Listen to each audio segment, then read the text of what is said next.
Good morning. We have a wonderful program for you today. We're going to go ahead and get started. I'm going to ask everyone to please stand for the Pledge of Allegiance and the posting of the colors, and then after which, please take your seats for a video presentation.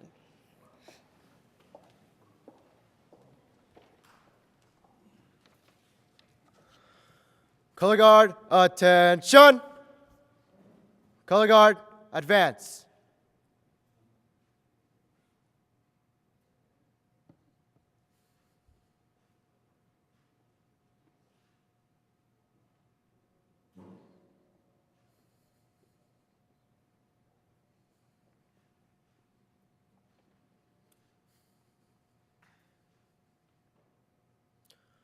Color Guard, present colors. Will the audience please join me in the Pledge of Allegiance? Scout salute. I pledge allegiance to the flag of the United States of America and to the republic for which it stands, one nation, under God, indivisible, with liberty and justice for all. 2. Color Guard, post the colors.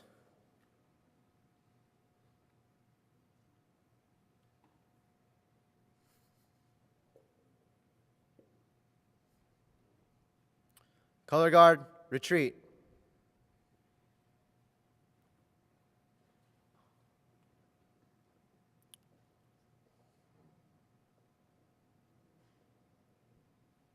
Audience at ease.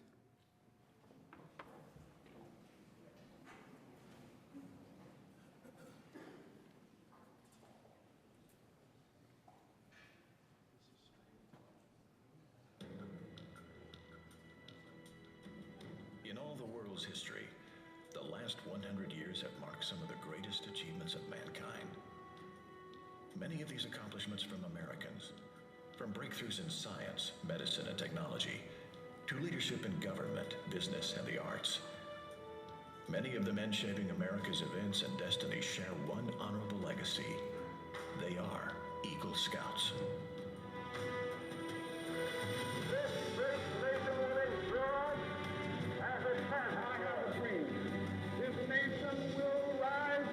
In the past 100 years, more than 2 million scouts have earned the Eagle Award, Scouting's highest rank.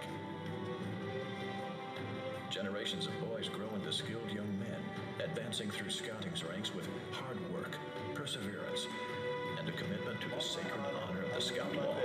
On my honor, I will do my best to make my training, Men who earned their Eagle Award counted among their most prized possessions. count strongly for better scouting count strongly for better scouting, and for better citizenship. for better citizenship. They learn not only positive leadership skills, but develop character, ethics, and a personal sense of duty to their communities and country.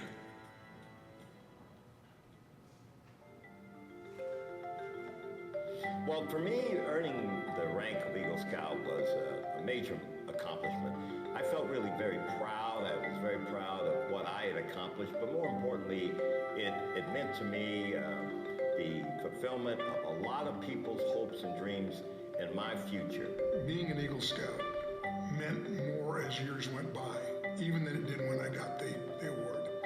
Those scouts, that small percentage that go on to be Eagle Scouts, they often find themselves in the leadership positions here in our country. And we've seen the variety of people from presidents to astronauts that are involved in scouting and particularly achieve that Eagle Scout rank. The year is 1912. New Mexico and Arizona become states. The Titanic sinks on its maiden voyage. Woodrow Wilson is elected president. And a young man named Arthur Eldred becomes the first Boy Scout to earn the Eagle Scout Award. In fact, a total of 23 Eagle Scout badges were earned that year.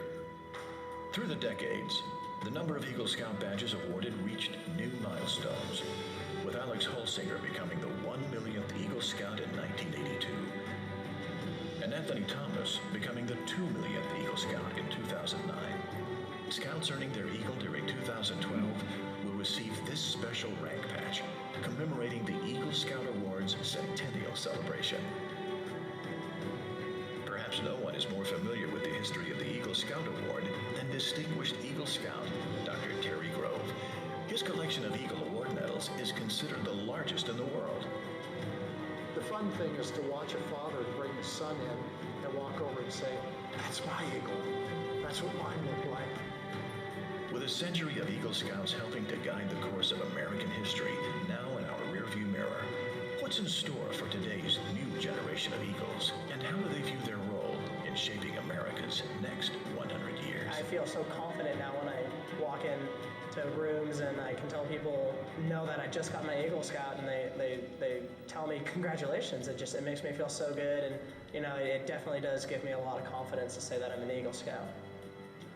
Eagle rank to me in 10 years means more of, it's not the actual rank, but it's what I learned from getting to the rank.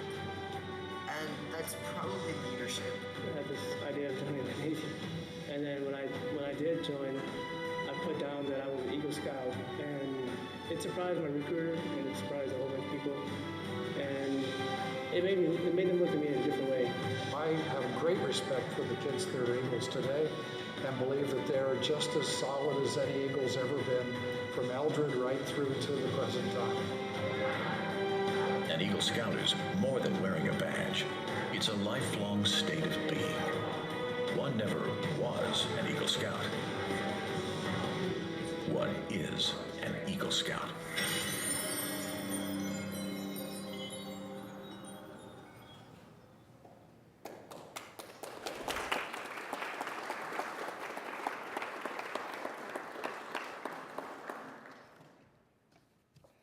Well, good morning, everyone.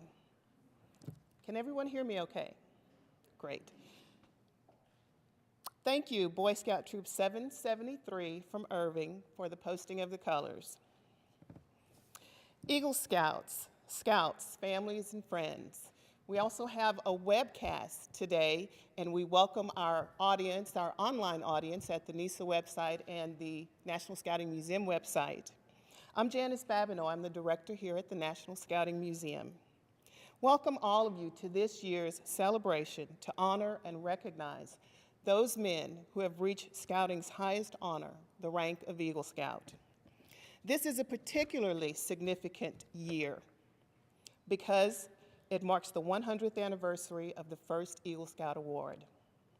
As we honor you all today and throughout the week, we also congratulate and thank you for your commitment to Scouting and to your communities. As well, we recognize and thank your families, your former Scoutmasters, and all of those who helped you to earn and achieve the rank of Eagle Scout. Now, ladies and gentlemen, it is my privilege to introduce you to a most remarkable young man. In 2008, he received the President George Bush Academic Achievement Award for consistently maintaining an A average from kindergarten through 6th grade. In 2009, he was selected Student of the Year and received the George W. Bush Volunteer Service Award. That same year, he was elected to the Order of the Arrow. In 2010, he organized the National Make a Difference Day event for the city of Allen, Texas. And that year, he also earned his Eagle Scout. During the first few months, for his service project for Eagle Scout, he started his own 501c3 nonprofit organization called Comfort and Joy. During the first few months, he raised $3,600 to purchase coats for homeless families in the community. And since then, he has raised over $27,000 to support the homeless in various shelters. In 2011, he received the President Barack Obama Volunteer Service Award and was also inducted into the National Honor Society as a sophomore. Later that year, he was voted the Youth Philanthropist of the Year by the Association of Fundraising Professionals. He was named USA Weekend Magazine's Make a Difference Day National Award winner, and this was accompanied by a $10,000 check. This year, he was the featured youth speaker at the Circle 10 Council's Friends of Scouting dinner, sharing the podium with Dr. Condoleezza Rice and former First Lady Laura Bush. He is the son of proud parents Laura Cobb Hayes and Reginald Cobb. Ladies and gentlemen, please join me in welcoming Eagle Scout Nicholas Cobb.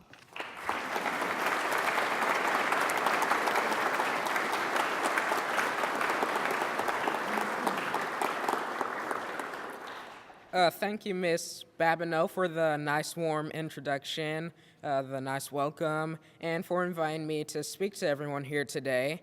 I want to say a special thank you to Miss Prue for making all of the arrangements with my parents. When my mom told me that you guys wanted to talk to me, I was like, wow, that's pretty cool. Then she said she wanted me to talk to you for like 20 minutes, and I thought, uh-oh, how am I going to give a 20-minute speech? Hey, I'm only 16. I could tell my whole life story in 20 minutes. So that's what I decided to do, tell you my whole life story. Well, the part that relates to community service anyways. My mom told me about a presentation method called Petrakucha, where you use 20 slides for 20 seconds each to tell the story. And I liked that method, but once I got started, I had much more than 20 slides. So I'm gonna call this my Petrakucha Plus. When I was about 4 years old on a road trip with my family, I spotted a homeless family living under a bridge. This isn't them, but it's a scene that's recreated so often, it's easy to find a picture. I asked my parents why they were there, and they told me that they were probably homeless. I just didn't understand that. I thought everyone was supposed to have a place to live, but boy was I wrong. My parents started to explain to me that people could find themselves in that situation for any number of reasons. Over the years, I have come to understand that homeless families are the largest growing of the homeless population. At the Samaritan Inn, the only homeless shelter for families in my county, there were 700 people served last year. 200 of those are children. Texas is rated 50th in the nation of our care for homelessness. I decided right then and there I wanted to do something to help. I asked my parents if we could go back and help those people, and they said we might not be able to find them, but there were people at home we could help. My mom told me about the Samaritan Inn, and we brainstormed on ways a little kid like me could make a difference. Since both of my parents traveled for work, I started collecting little soap and shampoo bottles and asked their friends to give as well. When all the donations came in, it was like Christmas. I couldn't believe how much stuff I had. Then I sat down to sort it all out, and my dad took me up to the Samaritan Inn to drop it off. And the people there were very nice, and they were very appreciative to receive the supplies. I left with an empty wagon, but a happy heart, and I was hooked. So I started to look for other ways that I could make a difference. I called the Samaritan Inn again, and they said what they really needed were juice boxes and Kool-Aid. So that became my next mission.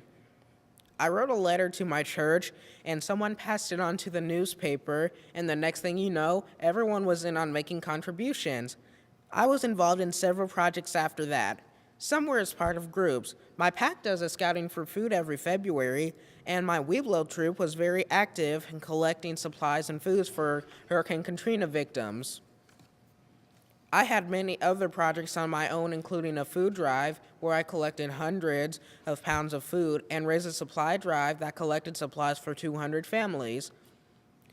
And then when I was 12, it was time for me to start thinking about my Eagle Scout project. So I started talking to my Scoutmaster about it. I knew I was committed to the idea of helping the homeless, and I wanted to do something that could be ongoing.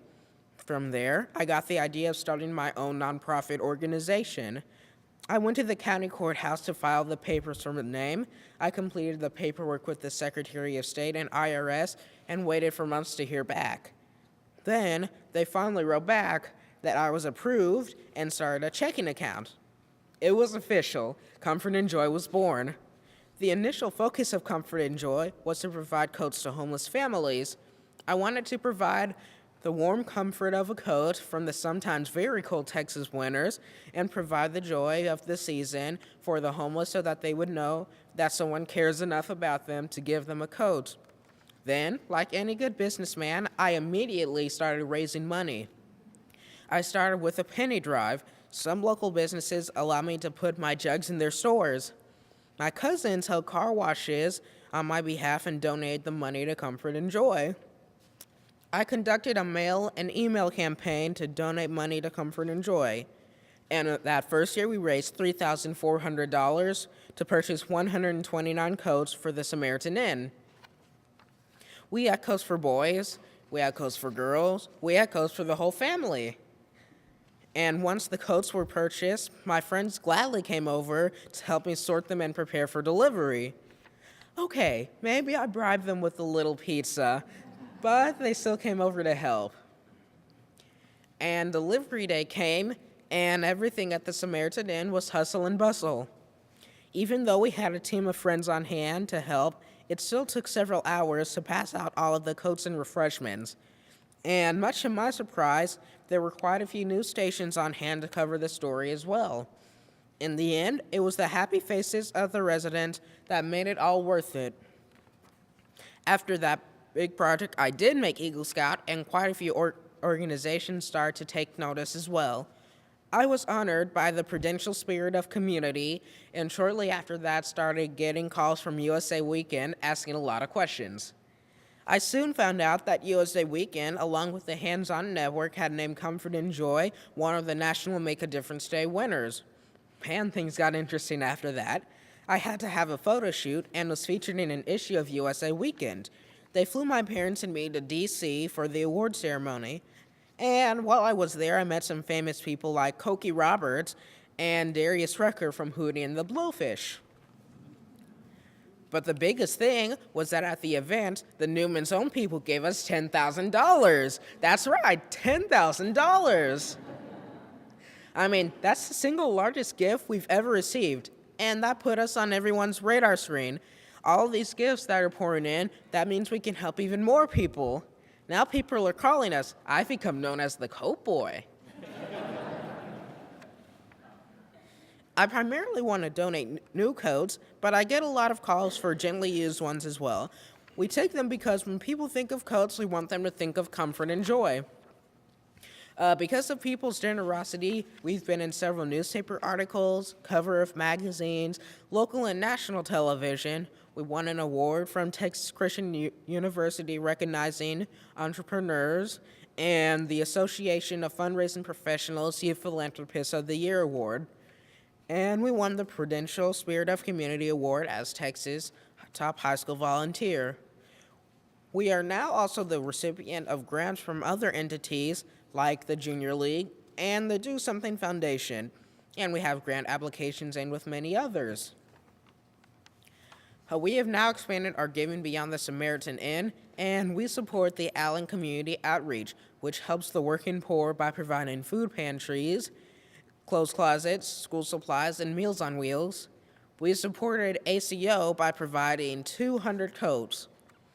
Comfort and Joy has also expanded our support of City House, the only shelter specifically for children in my county.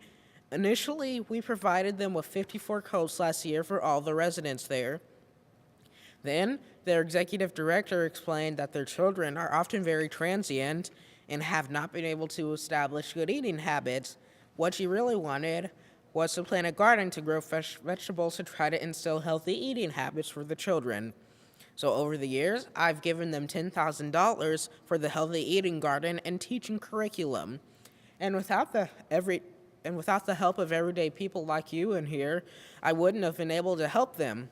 I've been so fortunate all my life to be surrounded by people who love me. I have the support of my mother and father, and on some of my projects, the whole family gets involved. I'm shown here completing a project at City House with my parents, my aunt and uncle, and also with my 90-year-old grandfather and my 76-year-old great-aunt. And although she could not be here with me today, I would be remiss if I did not mention my nanny, who has been with me my whole life and carried me around to a lot of the places I need to go. She finally gets a break because I finally got my license. And of course, I have my church and scouting family. So you see how many lives have been touched by my scouting and my service endeavors. Scouting helps me on my mission to help the homeless. Some people see the homeless and think, well, they must be on drugs or something. It's just their own fault. Statistics show, however, that a large number of homeless people are mentally ill and they have not or cannot get the help that they need. The homeless person you see could be a teenager like me who doesn't have as much support, or maybe they do have support and just lost their way, or maybe they're an executive like you who had to use up all the savings and now can't afford the big house. Some even say that the homeless are spirits sent from the heavens to test everyone's true character. Whatever the case, I'm in it to help. I feel like I have a comfortable life and I want to give something back. The Bible says, to whom much is given, much is required.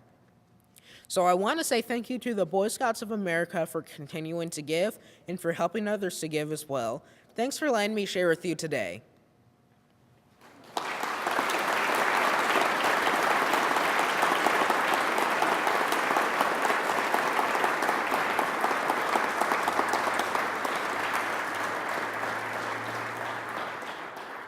And now, it's my honor to introduce today's keynote speaker, Mr. Tico Perez. Mr. Tico Perez became the Boy Scout of America's National Commissioner in May 2008.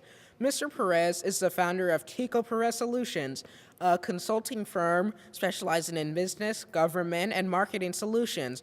He is an Eagle Scout and recipient of the Silver Beaver, Silver Antelope, Silver Buffalo, Distinguished Eagle Scout, and Order of the Arrow Distinguished Service Awards. He is also a James E. West Fellow. Mr. Perez has served in scouting as a council president, area president, the Southern Region president, and in a variety of other local, regional, and national responsibilities. He is passionate about multicultural markets and serving disadvantaged youth. Mr. Perez has been involved in scouting for more than 39 years and credits much of his leadership training to the lessons learned while a lodge and section chief in the Order of the Arrow. So please help me welcome Boy Scout of America National Commissioner and Distinguished Eagle Scout, Mr. Tico Perez.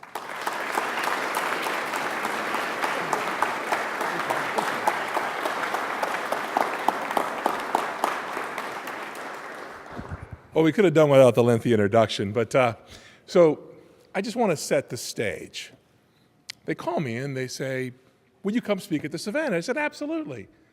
So we make the arrangements, and I get up at 4 this morning to catch a 5:30 flight to get here to follow that. All right? This is like a cruel joke, but at the end of the day, isn't that exactly what we're trying to do, is to create an army of Nicholases for all of us to follow? I mean, that's the story we want to tell. Right, so we're here today to talk about the 100th anniversary of the Eagle Scout. What an extraordinary event, an extraordinary achievement. We've been celebrating it for a long time. I mean, let's be clear. Last week at the National Order of the Arrow Conference, 8,000 of us celebrated NOAC at NISA.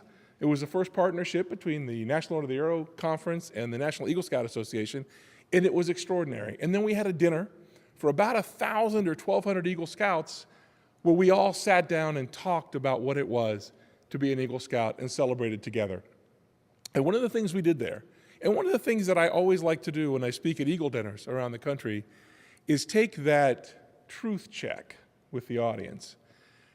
Because I'm pretty sure that at least 5 or 10% of you who are Eagle Scouts here are cardiac Eagles. And I want to know if that's true. So if you're an Eagle Scout, please raise your hand. Okay. If you finished your Eagle, keep them. If you finished your Eagle within a month of your 18th birthday, keep your hand up. Okay, so there's just a couple of you. This is better than, okay, how many of you finished it on your birthday? 2, we got 2 in the back there. Okay, see, these are the cardiac Eagles. These are the ones where mom's about to have a heart attack if you don't get that paperwork done. And as I speak around the country at these Eagle banquets and that sort of thing, typically there's about 10% who were in the last month, and usually there's at least a dozen or so who on their 18th birthday finally got it done. So you ought to feel bad for what you did to your mother. It wasn't very nice.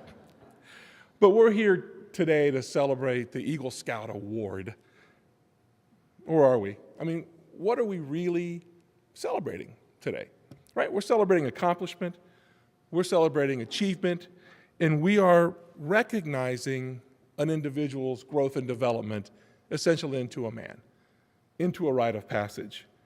So when we say development into what? I mean, an Eagle Scout is the highest recognition the Boy Scout gives to a young man who has completed essentially our Boy Scout processes, right? They cross over from being a boy, now they are a leader. They have become a leader. They've learned our skills. They've ingrained the values that Scouting has taught them. But it's always a mistake to say, and I hate hearing it, it's a mistake to say that a boy earned his Eagle Scout. When are you going to earn your Eagle? Let me just put that to rest. You never earn your Eagle.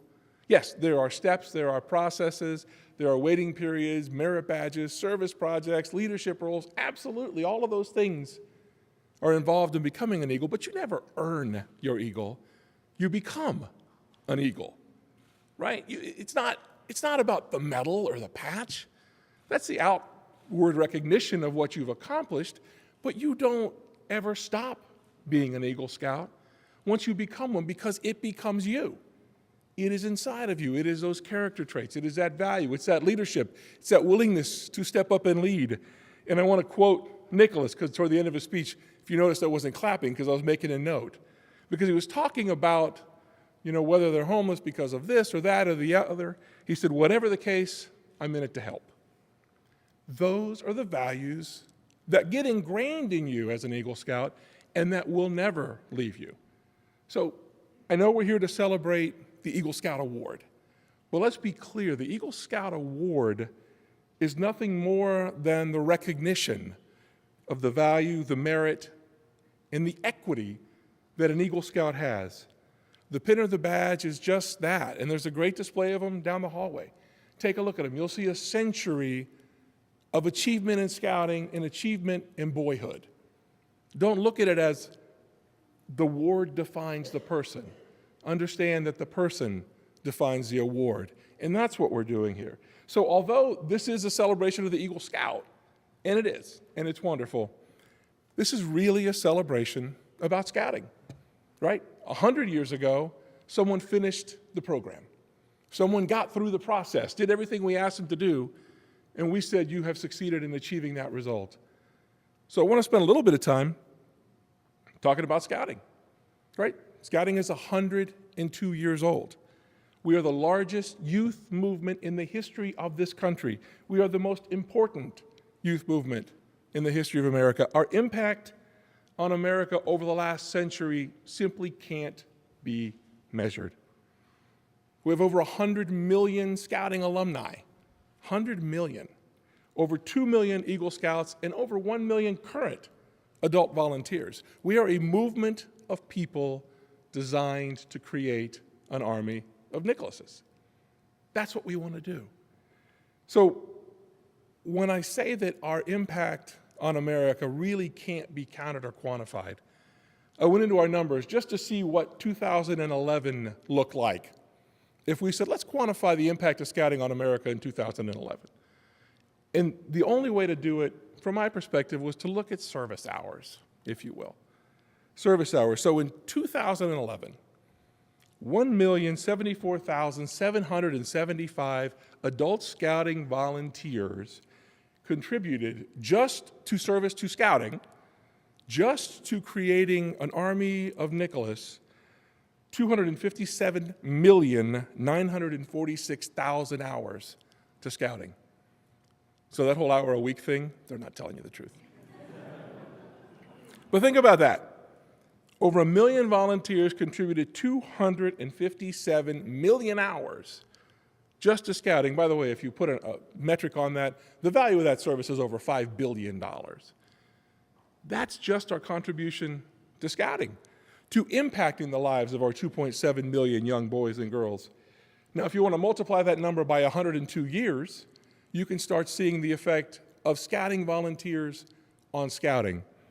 Play that number out into the community. Add in Scouting for Food, Service to America, Order of the Arrow, Eagle Scout projects, over 2 million of them, over 50,000 a year, and you start to see the extraordinary gift to America that is the scouting movement.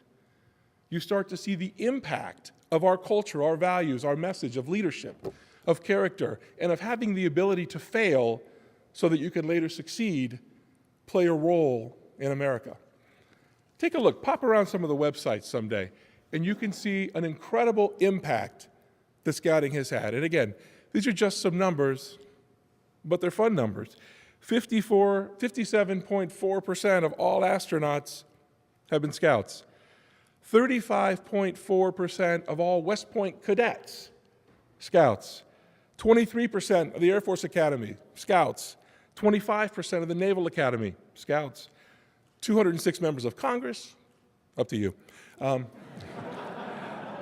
And 15 governors have been Scouts. That's just today. Just today.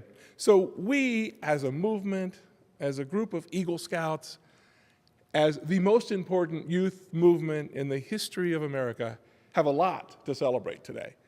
It's a celebration of our accomplishments. It's a celebration of our volunteers, our community of givers coming together and creating gifts and benefits for America. Nicholas quoted the Bible. He said, "From whom much is given, much is expected." That's Luke 12:48, my favorite verse in the Bible, in fact. I use that all the time because we are a blessed community of Scouts and Scouters, and we focus on making Eagle Scouts and young men and women of character so that they can continue to serve our community, so that we can follow Nicholas in the years to come. But as we look at this 100th anniversary, we have two choices. And it's the same two choices that we faced as a Boy Scout movement 4 or 5 years ago in planning for our 100th. We thought, you know what, we can sit down and we can celebrate 100 years of service. We can celebrate all these amazing things that we have been, or we can look to the future and figure out, where do we go from here? How do we make this better? How do we expand and grow and develop and re-engage? And I'll tell you, Scouting is moving forward at a breakneck pace.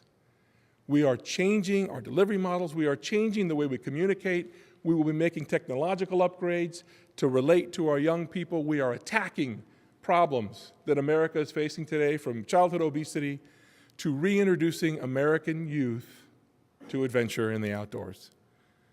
We need to grab a hold of this movement and drive it into the next century by making certain that every young person in our community has a chance to become Nicholas, has a chance to become a young man or a young woman that we want to follow in the future. And as a National Council and as the Boy Scouts of America, we're trying to provide those tools.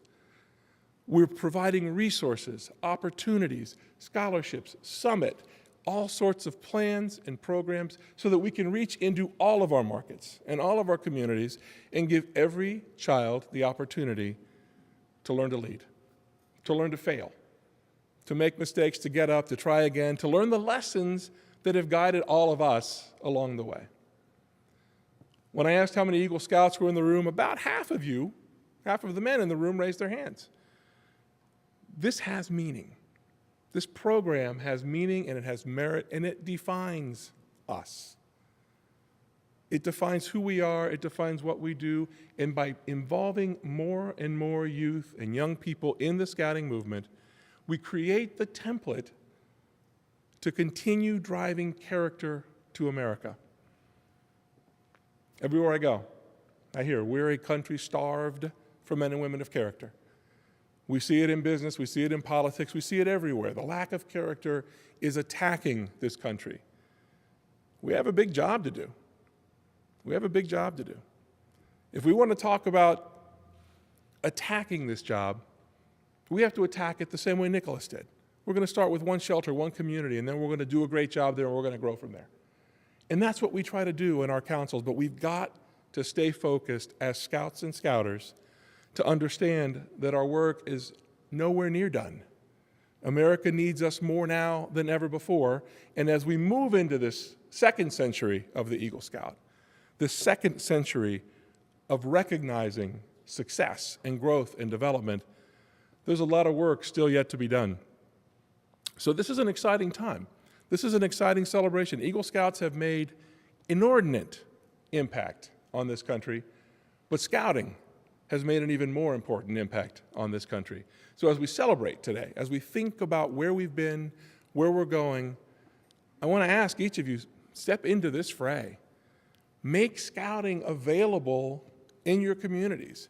Make scouting available in your home. Go find a child, invite them to the movement. Let me tell you, I joined scouting at 13. I joined scouting at 13 years old because one commissioner, one guy who just passed away actually 2 weeks ago, it was very sad. One guy, every time I walked into J.C. Penney's, stopped me at the door, as he did every child in my city, and said, "Son, why aren't you in Scouts?" And then he would walk me over to the supply area and say, "Don't you want to camp and hike and fish?" And they said, "Why aren't you in?" Let me give you the name of a few Scoutmasters. And we would actually avoid this guy. When we used to call it the Chris Elsey Gauntlet as kids because you had to get through him. And then one day we finally listened to him and said, "You know, what the heck, let's give it a try." That's our job. We have to become missionaries for this movement. We have to explain what it is, why it matters, and the impact that it makes. Because I'll tell you, there's nothing like it anywhere in the history of this country. No one has provided the service, the leadership development, the character development, and the support to America that the Boy Scouts of America have provided and that we need to continue to provide into the next century. So as we celebrate today, as we enjoy each other's company and the history of our movement and our Eagle Scout Award, and certainly the product of our work, let me ask you to rededicate yourselves to expanding this movement, starting units, recruiting kids, telling our story, talking to your friends and neighbors, and making sure that scouting is here for another 100 years. So that 102 years from now, or 100 years from now, we can celebrate the second 100th anniversary of the Eagle Scout Award. Thanks for everything you're doing in scouting. Thanks for being here, and God bless you, and God bless the Boy Scouts of America.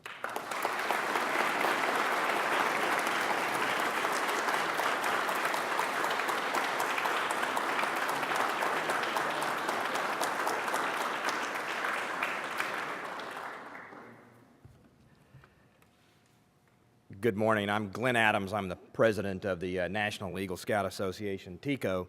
Thank you so much for your great words. You're right. 2012 has been such an exciting year for the Boy Scouts of America and the National Eagle Scout Association as we've celebrated 100 years of Eagle Scouts. TECO mentioned that this is so much more than this 100th anniversary, that we're not only celebrating the accomplishments of the first 100 years of Eagle Scouts, but the future impact that we know these young men who become Eagle Scouts over the next 100 years will have on society. We hope that you too will enjoy one of the keynote items for this year, which is a very special painting that we had done, and I believe we have a video that is ready to play at this time. Is that correct? Thank you, April. Go ahead. If you'd watch the screen.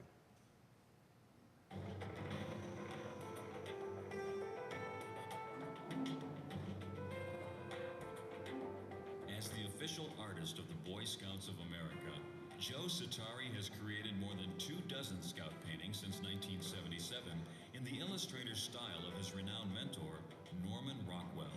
My job as an illustrator, or any illustrator, is to tell a story. Basically, that's it. And what better story can I tell than God and country, fun and adventure? And when you look at all the great men who have accomplished something in life and made a statement for better living, better life, helping somebody. I mean, most of them were Eagle Scouts. That's what I have in mind when I do the painting. I hope that this will be an instrument that will help the Boy Scouts to get another boy into scouting and in order to be an Eagle.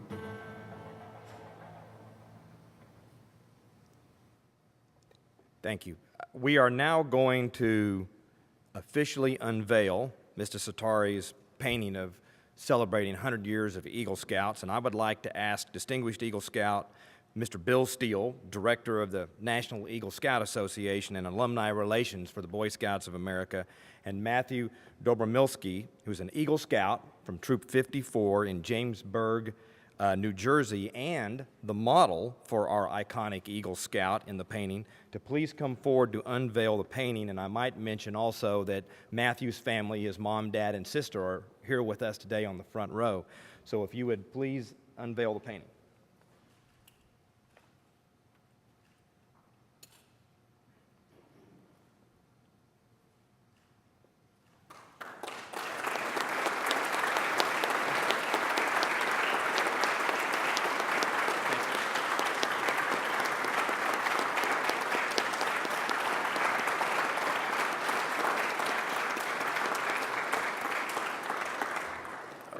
We hope that as you examine this painting that you Eagle Scouts and to-be Eagle Scouts, I see some young scouts out here that are going to be working on becoming Eagle Scouts, that you find a little bit of yourself in this painting. Bill Steele and I were very involved in the process of how we wanted this iconic painting to look and what we wanted it to reflect. So look at some of the details. It is a very rich painting, and we hope you enjoy it as much as we enjoyed the year that we spent working with Mr. Sitari in coming to this point. And this painting, of course, will be displayed here in the museum.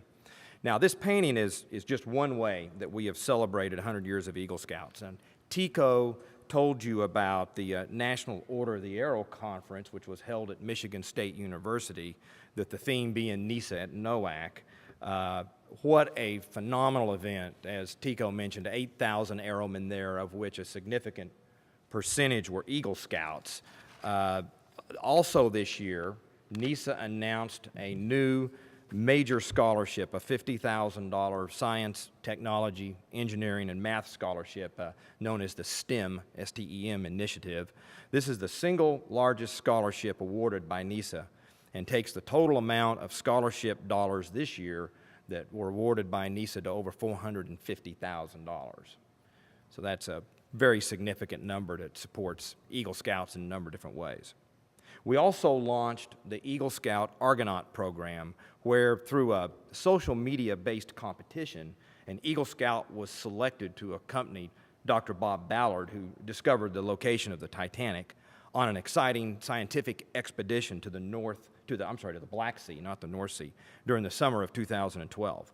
Competition was so fierce that when we got in the finalists, we were just locked on who we should select. We had 4 just outstanding finalists. So the way we broke the deadlock is we had each one of the finalists submit a video to us through social media. They had to actually create their own video about why they should have been the person selected, and they had to send it in to us through Facebook, and it was awesome. And then we were able to select a finalist.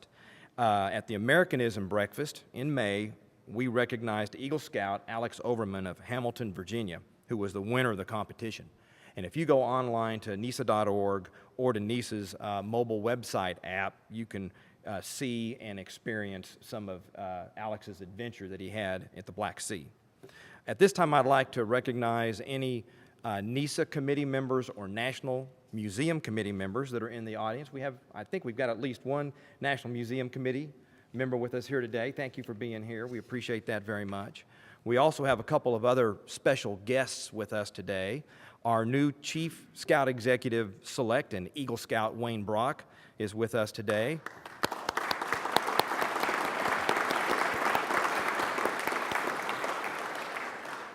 Wayne will be the 12th Chief Scout Executive to serve the movement, and I think I can speak for our entire nationwide BSA family to say that we're looking forward to continuing this incredible journey into the second century of scouting under your guidance and leadership, Wayne. You're a dear friend, and I know that you have made an enormous impact on scouting so far and will continue to do so. And we congratulate you on your selection and are pleased that you're here today. Thank you, Wayne. We also have Assistant Chief Scout Executive Brad Farmer with us today. Brad.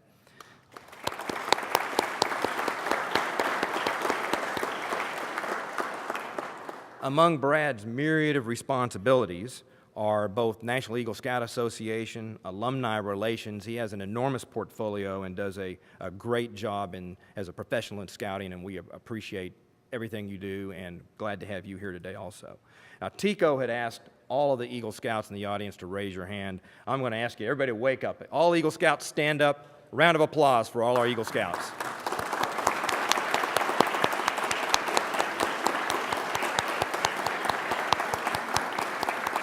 Thank you. Just absolutely amazing. And speaking as a NISA committee member and a volunteer, we're really proud and privileged to have the opportunity to celebrate with every single one of you Eagle Scouts and your families and your friends. We thank you for everything that you do for our society and your positive impact on our country and on scouting. Nicholas, would you please come forward? Nicholas, thank you for your inspiring words today, and I've got a little token of our appreciation. As Tico said, you are what our volunteerism as adults is all about.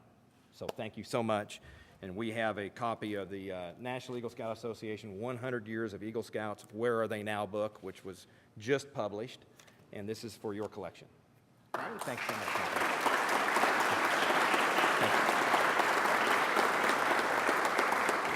you. Commissioner Perez, would you please come forward?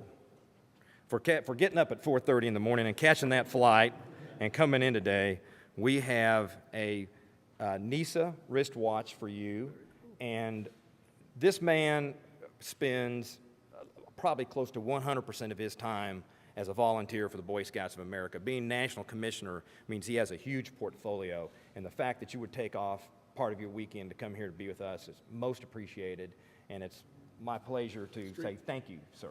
Thank you, very sir. much.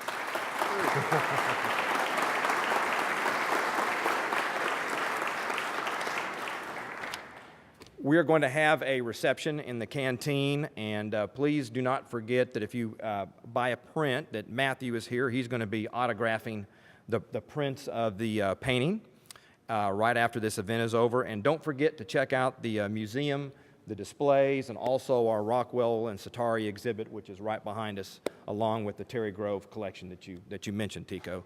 So thank you very much, and we look forward to seeing you all again here next year.